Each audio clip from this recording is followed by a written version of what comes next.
Welcome to the English Effect. Today, we experience the dark and thrilling story of Harry Potter and the Order of the Phoenix. The days of simple childhood adventures are gone, replaced by a tense clash between rigid authority and fierce rebellion. Let the story begin. The story opens in the suffocating heat of a deeply isolated summer on Privet Drive. Harry Potter is completely cut off. No letters, no news, just the deafening silence of the Muggle world, while the dark threat of Lord Voldemort lingers in the shadows. Imagine the sheer psychological weight. Harry knows the truth. He witnessed the darkest of wizards return. Yet he is trapped, watching a world that actively refuses to believe the truth, waiting anxiously for the inevitable conflict to erupt. That quiet isolation shatters violently when Dementors suddenly attack in Little Whinging. In the chaotic aftermath, Harry is swept away to the hidden, dusty halls of number 12 Grimmauld Place. This is the secret heart of the Order of the Phoenix. Founded by Albus Dumbledore, this clandestine group is actively mounting a resistance, preparing for a war the official government denies. Here, Harry reunites with his closest friends and his godfather, Sirius Black, only to find that the adults demand his blind loyalty, while keeping him entirely in the dark. The entire wizarding world is torn apart by a profound manipulation of truth. On one side, the Ministry of Magic, led by Cornelius Fudge, cowers behind its authority. Fudge uses the Daily Prophet to run a relentless smear campaign, desperate to maintain a comfortable illusion of peace. He demands zero accountability for the rising darkness.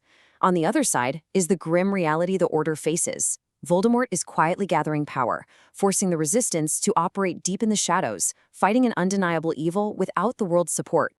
Beneath this grand political struggle is a deeply personal one. Harry carries an agonizing psychological burden. He isn't just an angry teenager. He is grappling with profound survivor's guilt, isolated by the media's vicious manipulation, and deeply wounded by Dumbledore's sudden, unexplained distance. Worst of all, he is plagued by a terrifying mental connection to Voldemort himself. It is the heavy, suffocating weight of trauma, forcing a young mind to navigate immense grief without a single anchor of stability. To crush any whisper of dissent at Hogwarts, the Ministry deploys Dolores Umbridge. She's the smiling, pink-clad face of absolute, unchecked authority. Her rise is swift and insidious. She begins as a simple teacher, elevates to High Inquisitor, passes endless, suffocating educational decrees, and finally seizes the role of headmistress. Umbridge doesn't use dark curses. She uses the cold, rigid weapon of bureaucracy, enforcing a chilling discipline designed to silence the truth and completely break the students' spirits. Her regime quickly crosses the line from strict rules to outright cruelty. Umbridge bans the practical use of magic, replacing education with censorship. When Harry refuses to lie about Voldemort's return, she introduces a horrifying perversion of justice, the blood quill. During detention, she forces him to write lines with this cursed object, carving the words, "I must not tell lies," directly into the flesh of his own hand. It is a brutal attempt to physically scar him into submission. But absolute oppression often ignites the brightest sparks of rebellion. Recognizing that no one else will protect them, Harry, Hermione, and Ron take action. Deep within the hidden room of requirement, they form Dumbledore's army. Here, Harry steps into a true position of leadership. He teaches his fellow students the vital defensive magic the Ministry has banned. It is a beautiful, fierce display of courage, as young wizards and witches take total responsibility for their own survival, preparing for the darkness ahead. The influence of this secret rebellion is profound, touching everyone in the room, but none more so than Neville Longbottom. Driven by the unspeakable tragedy of his parents' torture, Neville transforms. Under Harry's patient leadership, his crippling self-doubt fades. Through sheer perseverance, Neville masters complex defensive spells, channeling his family's dark past into a quiet, unshakable courage. He evolves from a fearful boy into a steadfast warrior, ready to face the very forces that destroyed his family. Yet, even as Harry finds purpose with his friends, a cold void remains. Why is Dumbledore ignoring him? For the entire year, the headmaster refuses to look Harry in the eye, offering no guidance, no comfort. For a boy who desperately needs a mentor, this sudden abandonment feels like a crushing betrayal. The distance leaves Harry totally unmoored, drifting through a sea of chaos and danger, without the one person he trusts above all others. The tragic truth is that Dumbledore's silence is a desperate shield. The danger lies in Harry's mind. To protect him from Voldemort's mental manipulation, Dumbledore mandates lessons in occlumency, the magical defense of the mind. But he assigns Professor Severus Snape to teach him.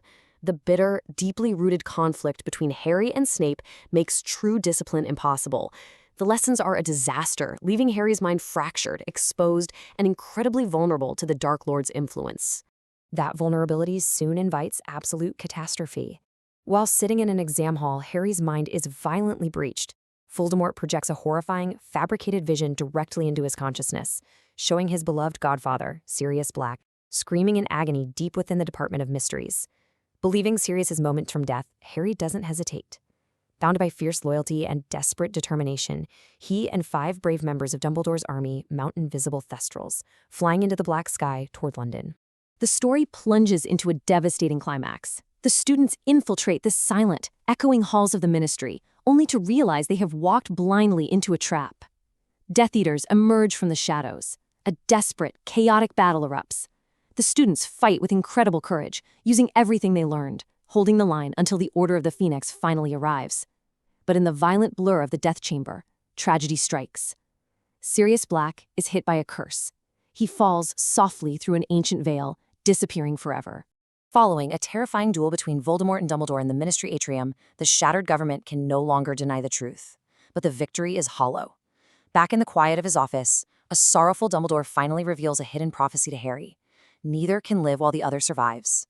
It is a chilling realization. Harry's mother's love has kept him alive, but this prophecy binds him to an inescapable destiny. In the end, it will come down to just him and Voldemort. And so, the illusion of peace is shattered.